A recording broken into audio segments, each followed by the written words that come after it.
Welcome to Sex on the Floor podcast. This podcast was created to help educate the public about problems with sex and intimacy and how this is tied to both physical and mental aspects. Hosted by myself, Dr. Molly Hart, a passionate pelvic floor physical therapist and owner of Pelvic Balance Physical Therapy, and by Dr. Katie Schubert, a phenomenal sex therapist and owner of Cypress Wellness Center. We are here to have a good time. We're here to keep it real with you all and to educate along the way. I'm so excited for you to join us. We strive to help many relationships prosper in fun, safe, and healthy intimacy. While listening to the show, please remember that this information is not meant to diagnose or treat any medical conditions. Please speak with your medical provider for all things related to your healthcare.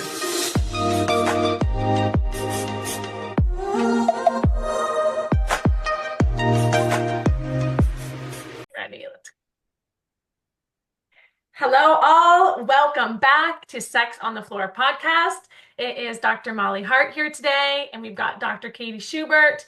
And full disclosure, we were like, what are we going to talk about today? And Katie came on. We both just got our workout in, and we both just rushed, got our shower in. And so we're on here with our wet hair, and we're like, yeah, power to the working mom. And she had her like intensive brainstorming in the shower because, it's the only quiet space we get. And we're like ready to tackle today's topic. So I was like, oh shoot, we're meeting in 30 minutes, and I don't know, because we had a few plans, but then we needed to like follow up with some people, and I don't think we did that. So I was like, what are we gonna talk about? Because we always come up with really like great things, I think, that to talk about in these podcast recordings. So in the shower, I was thinking, and I was thinking that we should talk about the shoulds, like the shoulds of momming. Or the shoulds of being a parent. I can speak directly to, and so can you, about the shoulds of momming because we're both moms. I'm sure that, partners, fathers have their own shoulds, but we're going to stay in our own lane and talk about the shoulds of moms. So anyway, I was in the shower. I forgot to like shave anything this morning because I was so preoccupied with these thoughts. I was like, I'll get it tomorrow. I love it. I love it. I know. So I was visualizing this and I was like, okay, if I were to explain this, because with my clients, I love to talk about themes and categories. And there were four very distinctive themes in my brain about the shoulds. Okay. So if you think about it like as pillars, like the mom shoulds, there are four main pillars. The kid shoulds. Okay. The partner shoulds. The household management shoulds, and then the self-care shoulds. Yeah. So going on kids, partners, house, and then self-care. And then if you work, the working shoulds. I kind of combine that in like the household management shoulds, but yeah, maybe that is a totally separate category. What are you talking about? Okay. The working shoulds. If you're doing a second job and working outside of the home besides just being a mom, it is a second job. Okay. So 5 shoulds. I draw pictures as I talk because it helps my brain stay organized. I am too. I'm writing it down too. Okay. So the kid shoulds. Oh my God, there's so many kid shoulds. But these are all the kid shoulds are whatever. It's the self-care shoulds that really get me riled up because I keep hearing them and they make me so angry. Okay. Because they're so counterproductive. And then let's talk about why they make you angry. Like, what is causing that emotional response? Yeah. Okay. So the self-care shoulds. So the self-care shoulds are things like telling a busy, overstimulated mom, you should get some more sleep, or have you considered working out, or have you considered getting some quiet time throughout the day, or picking up a book and reading. These things, like, what do you do for self-care, overstimulated mom? Yeah. Because of course she's thinking about these things, right? Of course she desperately wants to get more sleep and to pick up a novel and read it uninterrupted, of course. And she can't. So when people, and I find that it's mostly childless people, give advice like this, not only is his mom not getting the self-care that she needs, but now she's feeling guilty for it or shamed for it. Um, my dad, Yeah. my dad has kids, obviously. But when I told him I hadn't read a novel in 8 years, he was like, I can't believe that. Like, what are you doing? Just like go pick up a book that you want to read. And I'm like, dude, dad, I can't. Like, you have forgotten what it was like for you 40 years ago, Yeah. clearly. Yeah. Hmm. Well, I could, but then I have to let something else go. And I've got, for you, Katie, like you've got 5 plates spinning. So I could pick up a book and I could do that, but then something else is going to drop. So what do I want to prioritize? And reading a book requires mental energy, it requires quiet space. There's a lot of things that it requires. So the chances of us prioritizing that, there's a lot of things that have to drop to be able to read a book. Yeah, I know. So, see, so people who give this well-meaning advice often compounds the already like guilt that moms feel for not indulging in self-care, right? Yeah. So that's why it makes me angry. I wish people would stop telling moms to focus more on self-care or get more sleep. Yeah. Okay. So there's this feeling angry because you're like you're causing they're already overstimulated, they're already tired, they're already doing everything they can to just keep everything going. And then Yeah. there's this shame of behind the fact that I can't do that. I can't do that for myself in this season of life. I can't do that for myself. Yeah, and it's a Yeah. season. It's Yeah. just that. It's a season. It will pass eventually. I Yeah. still haven't read a book though, and it's been 8 years. Well, I know, but you also, for you specifically too, you've got 3 little kids. Like they're still young. So I always wonder, I'm like, when is the season though? Because I watched my mom with us four and I'm like, I never really saw her fully fully Uh, calm back down. She was starting to though. But then you yeah. also have the kids shoulds and the partner shoulds and the house shoulds. And So even like yeah. there's a lot of areas that's not just even with the self-care. I think as moms, and this is just speaking for me and like the patients I see, moms typically we put self last. And Hmm. everyone then makes us feel bad. Like you should have put self last. And yes, I get that. They're not necessarily wrong for saying that, but here's the thing. Um, certain things have to get done. And certain things Mm, have to get done and they have to be done by mom. And there's only so much time in the day, there's only so much energy. And so it's about what do I prioritize right now? I can't do all of them. Of course, I wish I could do all of them. That's something that I struggle with is I'm like, I wish I could do it all, but I can't do it all. So mhm, we have to prioritize them. When we have little kids, you are in a season of life and it's really truly having acceptance for the season of life that you're in and embracing it and loving it because it's a very short window. It's not going to last forever, actually. Eventually, there'll be a time when you talk to your moms, and for me, that their kids have now moved out of the house and they're empty nesters, where they're like, what do I do with myself? And they go through a whole massive life transition. Then it becomes almost this self-reclaiming I see this a lot during like the perimenopausal age when kids are moving out and they're like kind of in this mindset. This is what I see a lot of this kind of like F you to my husband, to my kids, to everybody who's had all my attention and time and needs. And like, I'm going to prioritize and focus on me now because that's the season of life they're in. And also their hormones are playing a role in that. And they do need to focus on themselves more because there's a lot that we're going through during that time. But yeah. anyways, no tangent. Well, do you want to know about some of the other shoulds and the other Yeah. categories?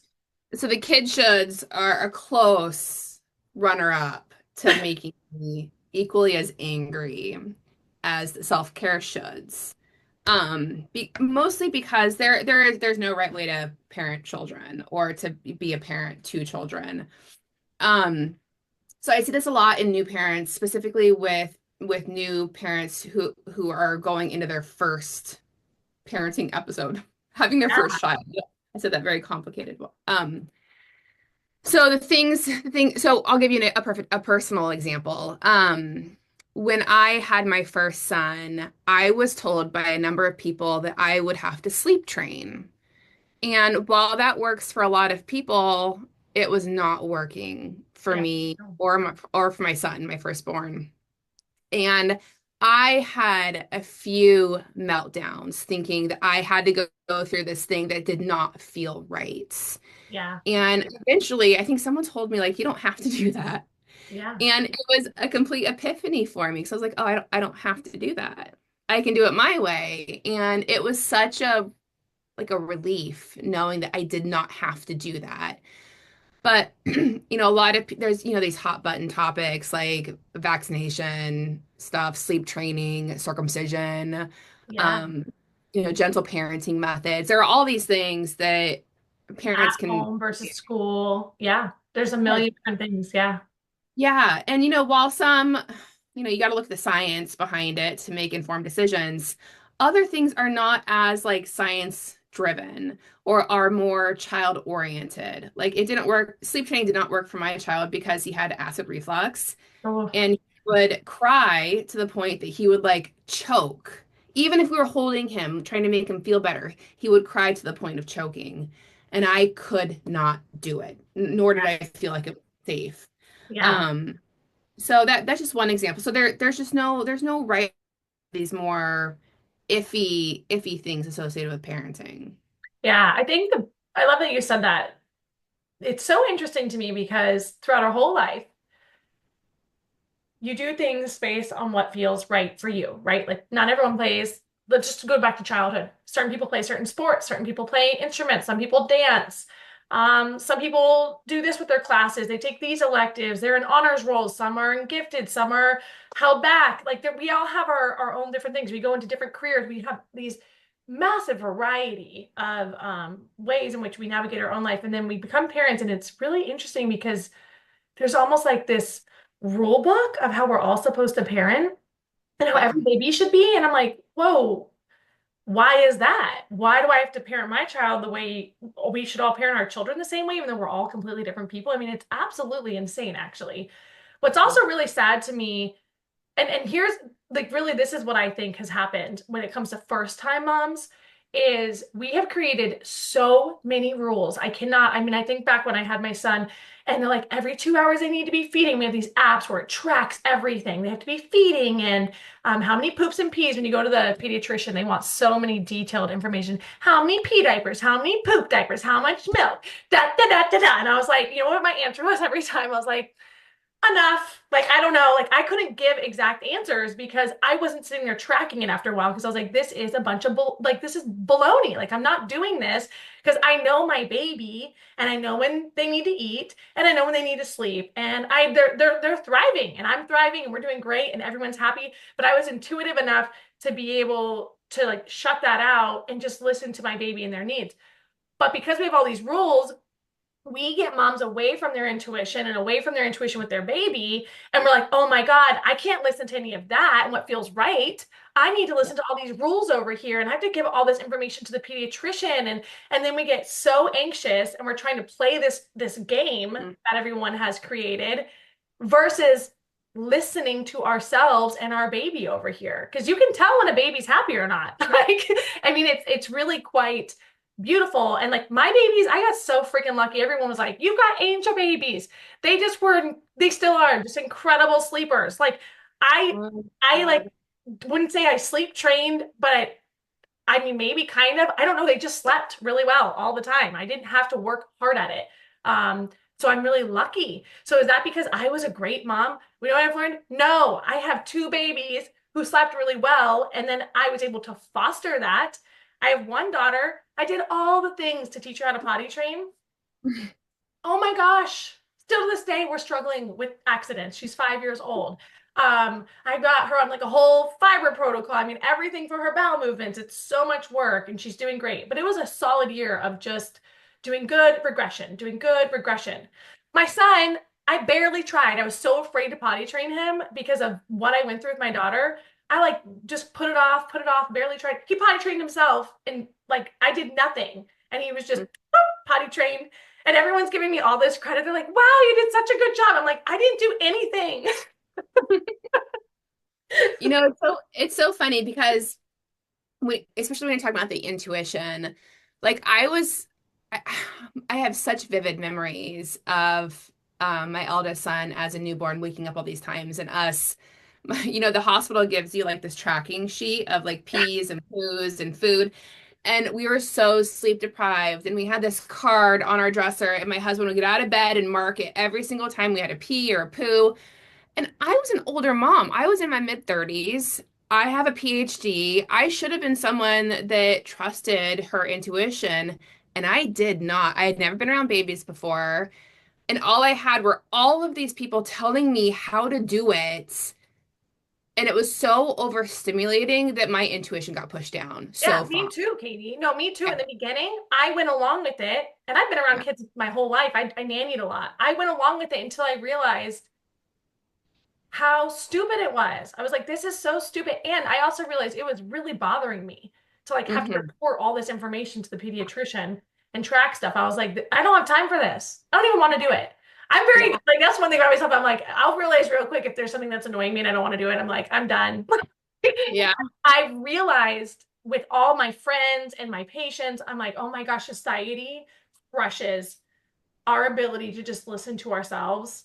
It's that the Hmm. doctor isn't like, how are you feeling? How do you think things are going? It's like this checklist when you go in. So that doesn't help us at all. So, anyways, back to the kids shoulds is everyone's on their own personal journey and Hmm. everyone has different children. We all have very different children with different temperaments. Like what works for one child does not work for another child. And you really have to intuitively connect with your child, given the skills you have and who they are as a person, and come up with a way to try to bond and make sure they feel loved, most importantly, and help guide them through this life, this hard life that we have to really prepare them for and teach them for. And that's going to look so different for every single one of us. And that's Yeah. okay. And we should honor that for all moms versus judging it and pushing our ways onto them. Hmm. Yeah, absolutely. So I think that, and the kids shoulds change as the kids get older. I imagine they become a little bit more complicated, but the principle remains that they're all different children, and there's no right or wrong way to parent them as long as what you said, they feel loved and supported. That's really like the ultimate thing. And that they're safe, right? Yeah, Love, love supported, safe, and as secure of an environment as you can provide for them. Yeah. yeah. Okay, so the partner shoulds, oh gosh, we've talked about this one so much. I don't know if we really need to go into this, but I don't even know what to say about this. This is, I feel the like thing. you can't go over this enough. So, we have stressed, Molly and I have stressed over and over again that there are seasons to everything. And what your relationship looks like with your partner is very dependent on the season, how old kids are. You on outside of kids and relationship.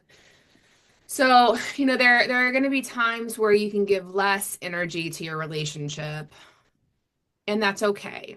That's okay. I think that people, especially moms, get in their head that they need to um be the same kind of partner they have always been, even pre-children, so have the same kind of libido, have the same amount of sex with their partner, give their partner the same kind of attention that they've always given their partner, and that's just it's not realistic.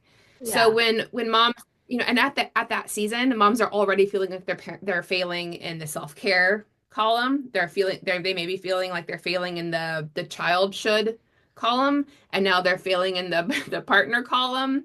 So, it's really important that moms are, pepped up, not told that they're failing in all of these different categories of their life. Yeah, I agree with you. And I like that you said that. I mean, with your partner, it absolutely is going to shift over time. Who takes on what roles even?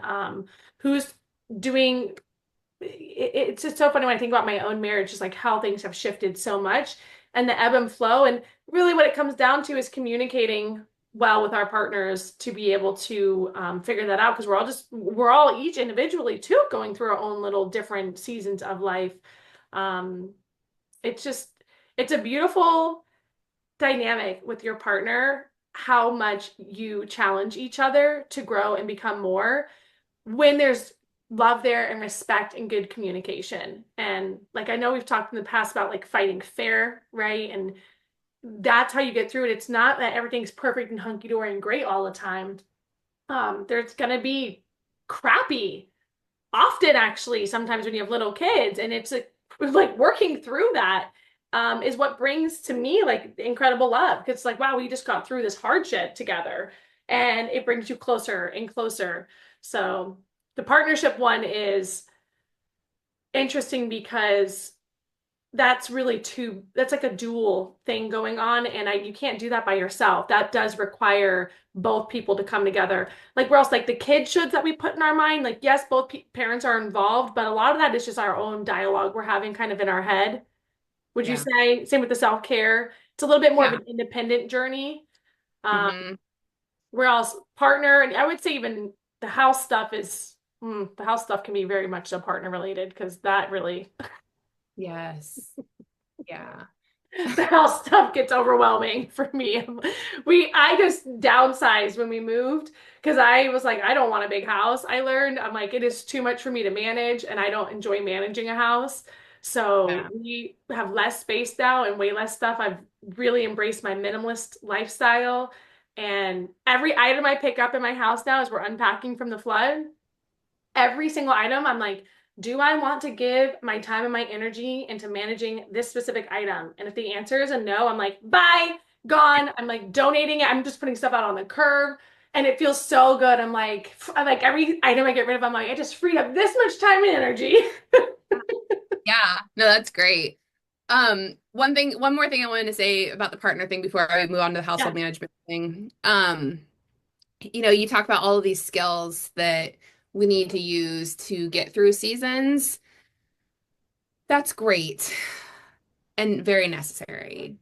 And also, when you're going through really rough seasons, it's important to remember that you might not have access to those skills because you're exhausted and overstimulated. 100%. Yeah. So, and I think a lot of the reason I wanted to talk about this today is because I wanted to normalize fucking up. Like I Yeah. wanted to normalize the fact that like it's okay if you don't have your shit together. It's okay if you can't remember what you had for breakfast. Like it's okay if you're yelling at your kids. It's okay if you haven't had sex with your partner for a while. Like Yeah. it's totally fine. Not And only it's is it okay, it is normal, and everyone is going through it. Are they vulnerable enough to admit that? No, especially on Mhm, social media. We're right. all going through that. We're all not perfect. The biggest thing I deal with constantly is my self-critic in my head of like the fact that I feel like I'm failing at every single one of these. What did you call them? I call them plates. What do you call them? I think I called them pillars or columns. It's Pillars, yeah. how Like everything works I with think it. about like me just like spinning all these plates like off my fingers, and I'm like they're always dropping. And really where I'm at now is I'm like, you know what? Some of them are gonna drop and be much lower, and I put them in like what I call maintenance mode, and maybe they'll even fall out of maintenance mode for a moment, and I'm like I'm gonna try to get them back up to maintenance mode. And there's some areas where I can like really thrive and I'll spin, and I'm like, okay, great. Um, letting go of the need for all of the things to be going well all the time, and the stories we tell ourselves in our head about how we're doing as moms is key. And having, you know what? I think having a therapist, but also like for me, having my friends that I can call and talk to about this that are on the Mhm. other side, like, Molly, you're being ridiculous right now. Like that story you're telling yourself isn't true, and you're doing amazing, and you're they just give this beautiful self-talk and introspection and mirroring of what's actually going on versus the critic that we can have in our head. And I will say social media is not helping this inner critic. I think it's making it worse Yeah. for us as moms. Absolutely. And that's I think we didn't talk about this while we were recording, but I was telling Molly before we started recording that I made a post on Facebook the other day about having just a really shit weekend. It was one of those weekends where all three children, including my 2-year-old, were just screaming at each other the Oh, entire weekend. My husband and I were about to short circuit because we were so overstimulated. There was other stuff going on that was causing stress, like external stress. It was just we had our puppies were like pooping all over the house because they had stomach. It was a mess. such a mess. And I posted this on Facebook, and the feedback I got was like, "Oh, me too. Like I went through this too, or my kids are older now, but I remember this season." And it was so validating because it felt like a vulnerable post, but it was only vulnerable because other moms or other families appear to be perfect from the outside. Yeah. Um, and so when you put your shit out there, like, well, look at the hot mess that I am, you feel like you're vulnerable, but in reality, it's just like every other Yeah. mom or partner, family. Yeah. You want to know what's something that's beautiful about what you do for a living and what I do for a living? Because we talk one-on-one with people, I know the ins and outs of what people are dealing with.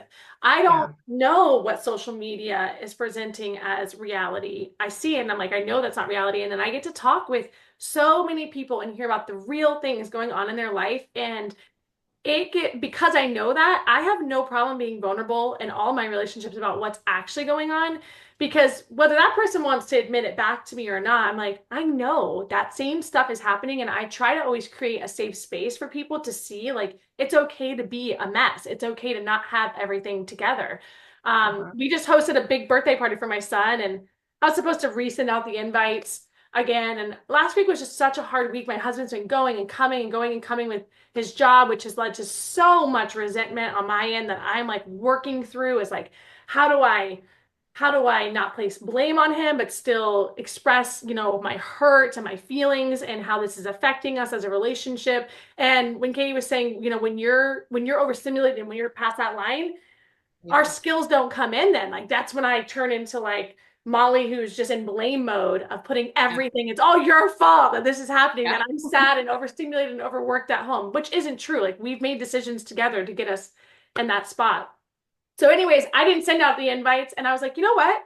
I don't even know who's coming on Saturday. I was like, I have no idea how many people. And I was like, I just didn't care. I was just like, I just let go of caring, which was hard for me to do. And I was like, we're just gonna wing it. And then so I didn't order the food in time. I was gonna cater it. So I was like, you know what? This is what we're gonna do. We're gonna go to the grocery store. We're gonna buy all this stuff and we're just gonna make this food. It was all easy stuff, but delicious. And I was like, I don't know who's coming. And it was the best party ever. And some people came and some people didn't. Some people messaged me after like, oh my God, I'm so sorry. Like I didn't realize it was today. And they felt bad. And I was like, don't worry. And I was like, I didn't even know if anyone was coming and I didn't really care. So I was like, don't beat yourself up for not being there. Because I'm not going to beat myself up for the fact that like I just kind of wung this thing last minute because that's all I had. That was the best I could do in that moment. And I still got my son's birthday party done. So it doesn't have to look, nothing has to look perfect. I didn't have, okay, this is just so funny. I'm taking pictures with my friends and there's like a broken umbrella in the back. And one of my friends posts a lot on social media and she's like, it's okay. It doesn't have to be Instagram worthy. And I was like, oh yeah, like I wasn't even thinking, I was like, that is Instagram worthy for me. And then in the house, I totally didn't have any silverware or cups, like plastic silverware.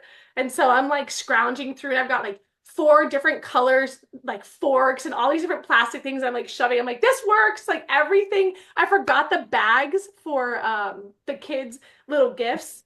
And so I was like, what do I have? And I'm like, Ziploc bags work. I got gallon Ziploc bags. Ah, Yeah, perfect. it was the best party and it was so fun. Was it perfect like what you would see on Instagram and Facebook? Absolutely not. But everybody left eating delicious food. We danced, we had so much fun. And I'm like, that's all that matters. So, Yeah. anyways, just don't stop beating yourself up, moms. Remember, like you're every day you're probably doing the absolute best you can do in that day. That best might not be good enough for other people, but it is good enough for you and for your family because that is your best that you're giving. Hmm. We don't have to be perfect. And we can. We can't even be perfect. No, far from it. So, Um, so the last two, which for some reason are like joined in my head, are the household management, which we briefly just talked about, yeah. and then the work shoulds. Um, the work shoulds are a whole bucket of fun. I've mentioned on here before that my husband's a stay-at-home dad, so he has really afforded me the opportunity to be successful in terms of my work, but a lot of partnerships aren't like that. A lot of partnerships, both people have to focus on work. And when that happens, a lot of the work shoulds are left unmet because there's just not Yeah. enough time or energy, or you have to go, put out that fire over there or that fire over there. Yeah. Um, so, there are a lot of there's so many shoulds associated with work, especially like time, right? With Yeah. 40 hours. Weekly. Yeah. Something else with the work shoulds that I find a very common pattern in, and I would love to get your perspective on this, is I'm really noticing there's a huge pattern with women specifically, how they choose, if they choose to work or to not work or to be part-time, how that looks based upon what their mom did. And so I find that women whose mom worked and maybe even was the one who made majority of the money for the family, I see that they have a much more intensive work ethic and drive to do things outside of the household. This is not a guarantee, it's just a pattern I've noticed. And then I've got patients whose mom stayed home with them and they were a stay-at-home mom, and their drive to work is like not there at all. They are so excited to have kids and to be home and to raise their kids. And it's interesting that, of course, this is not black and white, but it is a huge pattern I'm starting to see is like what we as women, when we become moms, at least our work ethic, I'm like, ooh, this is so tied to what we saw our mom do and what we saw like our dad do or father not do. Like, what was the dynamics in that? Who cooked most? Who cleaned most, like in your household? And you'll see how it starts to really reflect and mirror into some of the things that you will desire in your own marriage or how you want it structured. The key is breaking free of that because you are not your mom and your partner is not who your mom's partner was, whether that was your dad or not. And what do you want? And how do you want your life to look? And setting up that dynamic separately from what you were raised in, separately from what society says, again, goes back into that intuition part. But I will say that's hard. Like for me, myself, even, that's been something that's been very difficult to navigate. Noticing the ties I've had with that and being true to myself and what it is I want in my current life and my marriage. Hmm. So I know, interesting, but what are your thoughts Interesting. on that? Well, I can't say I've really noted a pattern, but I haven't been looking for it. So, maybe that's why What did your mom do, Katie, my growing up? parents my parents owned a veterinary practice. So they're both entrepreneurs, and See, okay. So my you brother saw and I your are both on. mom. So that's what Yeah. you saw with your mom, right? So my husband's mom was a veterinarian. Oh. She kind of did everything. And so he was used to seeing a woman work and do everything, like clean Yeah. and cook and all this. And then my household, my dad was a deadbeat. My stepfather was an entrepreneur, but he didn't work a lot, really, honestly. He didn't. And he was a drunk. And so he was home all the time, barely working, where my mom was just like working her butt off. So I grew up with like, okay, men suck and women have to do it all. And so I've taken that mentality honestly into my marriage. I'm realizing this now in my 30s, but I have an incredible husband and he has an incredible work ethic and he loves to provide and there's no need for me to have to do it all by myself. So it's like working through these dynamics from childhood that are ingrained pattern wise into us do play a role into the shoulds that we tell ourselves that go beyond, what society is even saying. Yeah, no, that makes a lot of sense. I mean, most of our shoulds we pick up from childhood. Yeah. Well, I think a lot. The kids stuff, though, I feel like the kids stuff and the self-care stuff, wouldn't you say it's a little bit more new modern cultural shoulds? Well, they're the piss me off shoulds. Yeah. I feel like those are more from because how we parent now is so different compared to how our parents even parented. Yeah, You yeah. know? I mean, I just think it's so funny. Like, I don't know how it was when you were growing up. My mom was pretty much a single mom. There was four of us. She was working all summer. We were home alone by ourselves. I would like make camp for my brothers and do little activities. I'm not making this up. At 5 years old and on, I would walk to Kmart by myself. It was no big deal for me to go to Kmart and just mosey around. I'd go in the toy section and play. I would never buy anything. Walk home. I had to cross a major road to get to Kmart. My brother and I would go down to the causeway, which was like a mile away, with a drag net, and this was like when I was like 6 and he was 8, and we would catch all this bait fish and sell it to the local tourists right there. Like, when you think about that now, if you saw a 5-year-old in like Kmart or any store by themselves, people would lose their mind now. They'd be like, this unsupervised kid. But even when I was growing up, that was not that abnormal. It was okay. Like, nobody came up to us and was like, "Where's your mom at?" That wasn't the response that happened. So like the shoulds now for parenting kids and self-care have changed a lot, and I do think that that's maybe why we struggle a little bit more in that area, and there's more anger because who's writing those the rule book for that? I think it's also because there's just been more spread of information. So a lot of the parenting strategies that we have used here in the United States are based off of the United States. But with increased access to other cultures, we see that like things like co-sleeping are incredibly common in other cultures. And well, The in those norm. I think it's the norm in other cultures. yeah, it's the norm. Yeah, you tell people in those cultures, I put my baby in a crib in a different room, and then I put on a sound machine so I can't hear the baby cry, and they're like, "What the fuck is wrong with you?" Yeah. So, I think with just increased information and access to alternative parenting strategies, we're beginning to question whether or not we're right or whether or not this is the true way of doing the parenting thing. Um, And the answer is often no, right? Like no, it might work for you and your family, but it will probably not work for another family. Yeah, exactly. Um, but now we know that there are other ways to do it that also work quite well. Yeah, I think the psychology that's coming out on parenting kids is phenomenal, and it is helping us to really help our journey, but also help our kids' journey. I do think though it's almost an overload of information, and sometimes it's hard to shift through of like what we should do. Or else in the past, you didn't have that. You really probably followed suit with how you were raised or how your parents or the people around you, you saw them parent. So this excess of information can add more to the overstimulation and to the feelings of guilt and shame, and then the feeling of anger that comes out from that. So what do we do with that? What would your advice be with a mom who's overstimulated with just all of the information? Well, I think you said it best, right? I think that trusting your own intuition, doing some research to figure out like what the science is, and then trusting your own intuition, because even if the science is backing something up, it doesn't necessarily mean that it's going to be the best thing for you and your child. Yeah, I agree with that.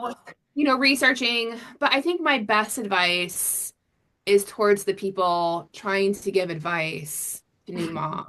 Like, don't do that. Don't do that. Or if you're going to do that, ask if she wants your advice. But probably the best things that you can do for a new mom who's expressing to you their overstimulation is A, empathize. Oh my God, it sounds like you're going through it. Like that's a Yeah, lot. And then B, how can I help? What yeah, can I do to help you? Can I order you Uber Eats tonight? Can I watch your kid for, a few hours while you go and take a shower or fix yourself some food? How can I help? yeah, Instead of questioning their parenting methods or telling what they should be doing or shouldn't be doing, yeah, empathize and then offer to help. yeah. No, that is key is man, the human brain just loves to give advice. It's so interesting, but it's like that's the worst thing is empathize or like repeat back, mirror back what they said and express that you heard that and then offer help. My favorite thing is honestly, I almost like don't even like the what can I do to help? I like to because you know what happens when you ask a really strong, independent mom, what can I do to help? They say, I got it. Yeah. They won't take you up on it.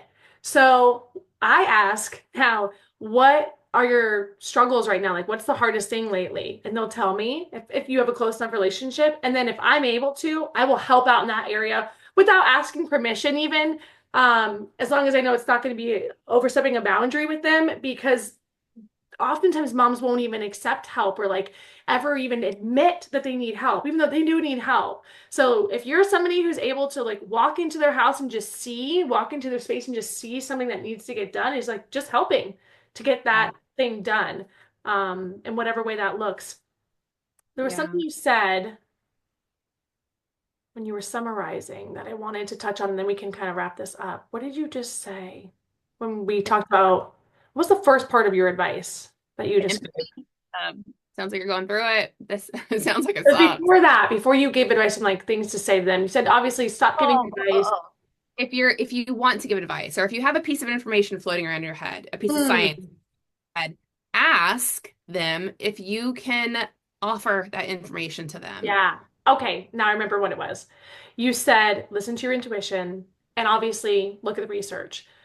So some quick things that I have found incredibly helpful is these new AI tools are phenomenal for doing some quick research, by the way, because you don't have to sort through Google. You can ask them questions. They literally talk back to you like a human. Like ChatGPT isn't. Have you been using ChatGPT at all? Yeah, my husband's getting annoyed with me because I'm using it so much. I use it every day. I'm like obsessed with it. But also, too, by the way, it is phenomenal if you need somebody to listen to you and validate you. It literally talks to you like your best girlfriend in the world who has a PhD in psychology because it's just so I have to interrupt you. I told it to stop validating me. I was like, I don't need that. Stop it. Just tell me the truth. sitting, Katie. I love it. I'm like, oh, I love the validation. Um, No. So that's a good quick way if you want to look at certain things and you don't have the time. Gosh, another thing that's been great about it is I've also been using it just to fact check a lot of information in general if you're overwhelmed. The second part I want to talk about is intuition. Something I've also found is just saying listen to your intuition. I have learned that causes moms a lot of anxiety and shame because they're like, I don't know how to do that. And they get so in their head about that and so frustrated and they feel like they're failing at that. So here is my advice. If you are somebody who's like, I don't know how to trust myself and listen to that intuition, um, there are some books on this, so you can read those. Those are helpful. But my biggest advice is if you can, get outside in nature. If you are able to by yourself, get outside in nature. And just sit with no phone, like nothing, and just let your mind kind of sit there and percolate on whatever it is you're thinking about. Katie was in the shower. That's a perfect example. And then all these thoughts came up. That's your intuition. So when you're sitting there and you actually can think and hear your thoughts for a second, unlike, we can't do that a lot as moms because we can't do that around our kids. But if you can have a moment, whether it's in the bathroom, it's in the shower, it's outside, and listen to your thoughts that start to come up over and over again, that's your intuition that's talking to you. Things that I've done as a mom because we don't get a lot of alone time. I actually have. I wonder if I can open this so you can see it. Let me Learn it. open my background real quick. How do I do that? That's a great question. I know, I figured it out. Okay. There So we this is go. my bathroom, and I have salt lamps and all of them. Ooh. Now, they're little plug-in. Every single bathroom I have has those. And so when I shower, that's the only thing on. When I go to the bathroom, that's the only thing on. And so people come to my house, they're like, Molly, they're like, that salt light's so great. I don't even turn the light on. I'm like, I know that's the point. And so every time you sit there and go pee, you have a moment where you're just able to like hear yourself think by yourself. So set up environments that can help destimulate your body if you're able to and give yourself these are the moms who are struggling to hear themselves is like you got to start tapping in more to what's in here and listening to that more. If there's too many distractions around and too much stimulation, we can't hear ourselves. And so gathering more information and researching on ChatGPT, like that's still overloading. That's still actually squashing a little bit of that ability to connect with yourself more. Yeah. That helpful? I don't know. Do you have Yeah. anything you want to No, piggyback on that? that's fine. I have the same salt lamp plugins for my bathrooms, which is Oh really, my goodness, look at us. I know. I love I, them. I just bought two more for my office. I was like, I'm just gonna get everyone on this salt lamp trim. Yeah. Trend. All right. Well, any last closing statements, Katie? I don't have any. No. I think we covered it. I think it's just important to categorize the shoulds in your brain so that you can more easily say what's going on, right? Like if you notice that you're being impacted by a should, knowing knowing that is very helpful to tapping into your intuition. That's a should. My intuition is saying this. Yeah. especially when the should and your intuition are, when you're having like a battle with the should, that's your intuition battling that. So stop suppressing that and Yes. start listening to that more versus the should more. Yeah, that's beautiful. Well, thank you all for listening. We will be back with another fun topic here soon. If you have any suggestions, send us an email. We would love to hear from you, and we will be happy to cover it. Have a beautiful day.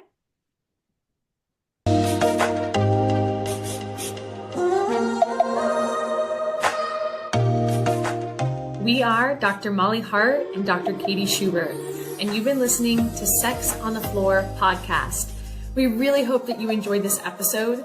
If you have any questions and want to get in contact with us, you can follow us on Instagram at Dr. Molly Hart and at Dr. Katie Schubert, on Facebook at Pelvic Balance PT and at Dr. Katie Schubert. And for more information about us on our websites, you can find us at pelvicbalancept.com and at drkatieschubert.com.